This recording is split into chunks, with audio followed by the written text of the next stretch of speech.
कल्पतरुभ्यश्च कृपासिन्धुभयैव च पतितानां पावनेभ्यो वैष्णवेभ्यो नमो नमः।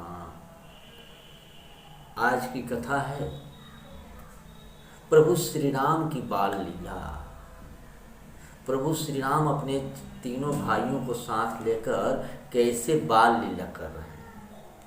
महाराज दशरथ के पुत्रों की जोड़ी इतनी सुंदर लगती है जिसमें एक सांवला एक गोरा, एक सांवला एक गोरा है। मैया उनकी छवि को देखकर और तिनका तोड़ती है कि कहीं मेरे लल्ला को कोई नजर न लगा दे। कभी गोदी में लेकर तो कभी पालने में सुलाकर मीठे मीठे बोल बोलती है।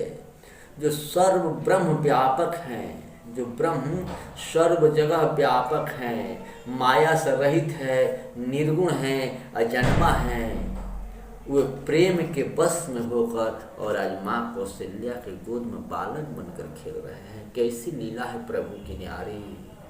माता कौशल्या नित नवीन वस्त्राभूषण से श्री राम को सजाती है। संसार में जीव को माया नचाती है और भगवान उस माया को नचाते हैं। भ्रिकुटी विलास नचावत ताही, अवस प्रभु छाड़ी भजिए कछु काही।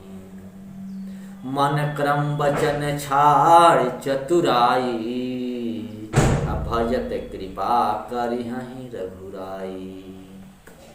भौवें के इशारे पर नचाते हैं भगवान उस माया को। अब भगवान को मन क्रम वचन से चतुराई छोड़कर भजन करने पर श्री राम कृपा कर देते हैं।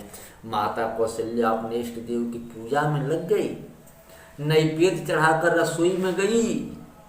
वहां राम जी को भोजन करते देखा।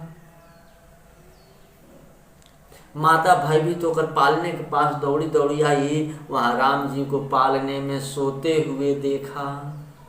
माता कौशल्या भयभीत होकर और भगवान से कहने लगी तो भगवान हंसकर बोले, देख रावा मातहि निज अद्भुत रूप अखंड, अरोम रोम प्रति लागे कोटि कोटि ब्रह्मांड।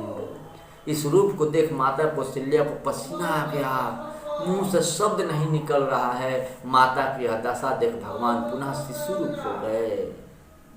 माँ को संतावना दी और फिर माया नहीं सताएगी ऐसा भगवान ने मैया से कह दिया। भगवान के विलक्षण स्वरूप का वर्णन करने से माँ सरस्वती और शेष जी भी समर्थ नहीं है कि उनके गुणों का वर्णन करें।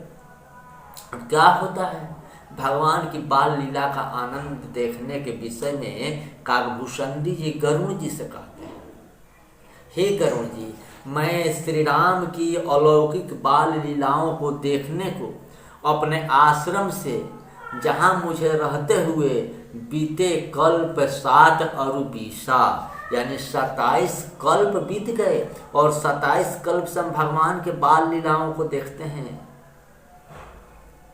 गोस्वामी जी लिखते हैं, जब जब अवधपुरी रघुबीरा, अधरहि भगत हित मनुज शरीरा, तब तब जाय रामपुर रहूं, असुसुलीला बिलो की सुख लहूं। जब जब राम रघुनाथ जी का अपने भक्तों को कष्ट मिटाने के लिए अयोध्या में अवतार होता है, तब तब मैं भगवान के मनुष्य शरीर की बाल लीला का दर्शन करने आता हूँ और भगवान के साथ क्रीड़ा करता हूँ। यानी कि 27 बार भगवान की अवतार हो चुका है इस पृथ्वी पर अवधपुरी में।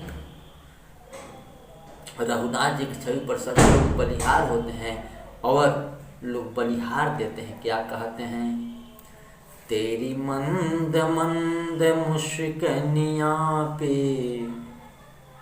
तेरी मंद मंद मुस्कनिया पे बलिहार राघव जू, बलिहार राघव जू।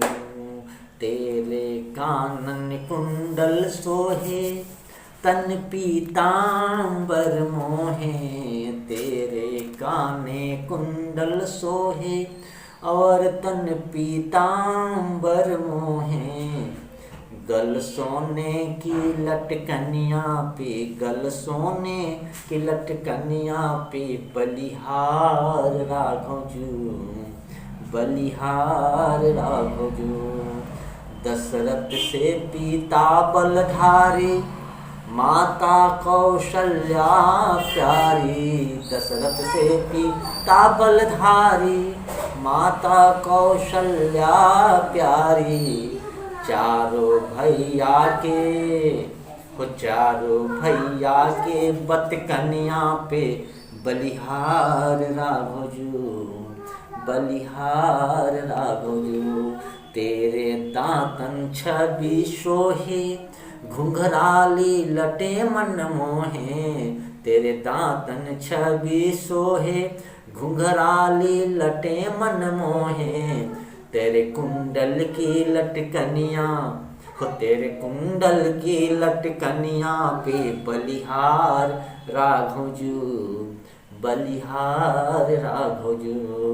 तेरे संग में जनक दुलारी, लगती हैं सबसे न्यारी। तेरे संग में जनक दुलारी, लगती हैं सबसे न्यारी। इस जुगल छवि पे जाऊं, इस जुगल छवि पे जाऊं, मैं बलिहार राघव जू, मैं बलिहार राघव जी। नित्य ठाकुर जी नए नए तरह के अलग अलग लीलाएं करते हैं। राजा प्रसाद के अनोखे आनंद की वर्षा करते हैं। कछु के काल बीते सब भाई, बड़े भये परिजन सुखदाई। कुछ दिन बीता, चारों भाई बड़े हुए, चूड़ा कर्म संस्कार करवाया गया। ब्राह्मणों को सदा दक्षिणा दी गई।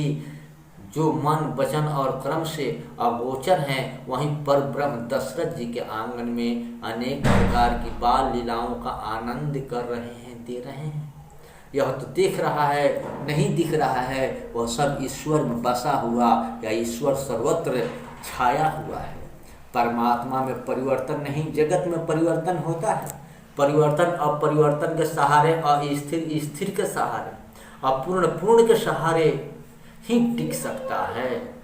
तो संसार का भोग भोग कर लालच और अपनत्व के चक्कर में मत पड़।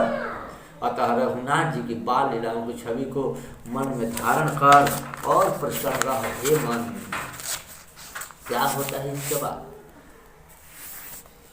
क्या होता है? ज्यों ही सब भाई कुमारा अवस्था में गए, त्यों ही गुरु पिता और माता उनका यज्ञोपवीत संस्कार कर दिया।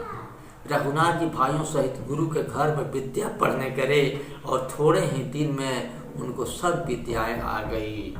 क्या हुआ? गुरु गृह गए पढ़ने रघुराई, अल्प काल विद्या सब पाई। ब्राह्मण का 8 वर्ष की आयु में यज्ञोपवीत संस्कार होता है। क्षत्रिय का 12 वर्ष की आयु में यज्ञोपवीत संस्कार होता है और वैश्य का 14 वर्ष की आयु में यज्ञोपवीत संस्कार होता है। यज्ञोपवीत के बाद सभी राजकुमार गुरु जी के घर शिक्षा प्राप्त करने गए और थोड़े समय में सब विद्या आ गई। गुरु जी ने जितनी श्रद्धा होती है उतनी ही गुरु की कृपा बरसती है। श्री राम भाइयों सहित राजमहल और अयोध्या को अपनी सुमधुर लीलाओं से प्रफुल्लित करते हैं। तब वशिष्ठ जी ने उनका उपनयन संस्कार किया और लीला से ही नर रूप धारण करने वाले संपूर्ण लोकों के स्वामी, चारों भाई समस्त शास्त्रों का मर्म जानने वाले तथा धनुर्वेद आदि संपूर्ण विद्याओं के परगामी हो गए। उन सब भाइयों में लक्ष्मण जी सेव्य सेवक भाव से आदर पूर्वक सदा श्री रामचंद्र जी का गमन करते थे। उसी प्रकार शत्रुघ्न जी सदा भरत जी की सेवा में उपस्थित रहते थे। इन 4 महान भाग्यशाली पुत्रों से राजा दशरथ को बड़ी प्रसन्नता प्राप्त होती थी।